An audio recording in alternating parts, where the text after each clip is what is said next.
ఈసారి ఐపీఎల్ 2025 వేలం జడ్డా నగరంలో ఘనంగా నిర్వహించారు. ఈ వేలంలో అనేక ఆసక్తికరమైన పరిణామాలైతే చోటు చేసుకున్నాయి. ముఖ్యంగా కొంతమంది ప్రతిభావంతులైన ఆటగాళ్లను అంచనాలకు తగ్గట్టు ధర పొందలేకపోవడం ఆశ్చర్యంగా ఉంది. అందులో 5 ఆటగాళ్ల గురించి ఇప్పుడు మనం పరిశీలిద్దాం. ఫ్రెండ్స్, మన ఛానల్ ని మీరు ఇంతవరకు సబ్స్క్రైబ్ చేసుకోకపోతే ప్లీజ్ సబ్స్క్రైబ్ చేసుకొని వీడియోని లైక్ చేయండి. ఫ్రెండ్స్, మొదటిగా రచిన్ రవీంద్ర గురించి తెలుసుకుంటే, ఈ 25 ఏళ్ల రచిన్ రవీంద్ర తన ఆల్రౌండ్ ప్రదర్శనతో 3 ఫార్మాట్లో తన ప్రతిభను ఇప్పటికే ప్రదర్శించాడు. సిఎస్కే అతన్ని కేవలం 4 కోట్లకు తీసుకోవడం ఆశ్చర్యకరంగా మారింది. అతని మల్టీ డైమెన్షనల్ స్కిల్స్ సిఎస్కే కు కీలక సమయాల్లో విజయాలను అందించే సామర్థ్యం అతనికైతే ఉంది. ఇక రెండోదిగా గ్లెన్ మ్యాక్స్వెల్ గత సీజన్ లో మంచి ప్రదర్శన ఇవ్వకపోయినప్పటికీ అతనిలో సత్తా ఉంది. ఇతన్ని 4.2 కోట్లకు పంజాబ్ అతన్ని అయితే కొనుగోలు చేయడం జరిగింది. ఈ సీజన్ లో అతని దూకుడైన బ్యాటింగ్ మళ్లీ అందరి దృష్టిని ఆకర్షించే అవకాశం అయితే ఉంది. ఇక మూడో ప్లేయర్ వచ్చేసరికి వాషింగ్టన్ సుందర్.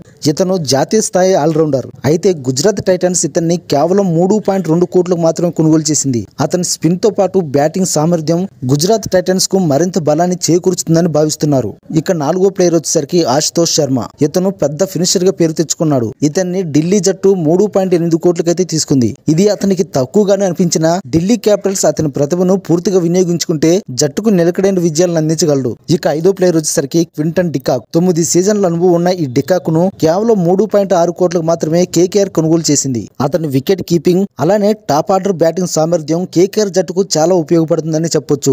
ఈ వేలంలో కొందరు ఆటగాళ్లకు తక్కువ ధర లభించినప్పటికీ వారి యొక్క ప్రతిభ, అనుభవం మరియు ఆట తీరును దృష్టిలో ఉంచుకుంటే వారు తమ జట్లకు ప్రధాన బలంగా నిలవచ్చు. ఐపీఎల్ 2025 సీజన్ వారి విలువలను నిరూపించుకునే వేదిక అయితే అవుతుంది. ఇంకా వీరే కాకుండా అతి తక్కువ ధరకు సోల్డ్ అయిన ప్లేయర్స్ ఎవరున్నారో కామెంట్స్ రూపంలో తెలియజేయండి.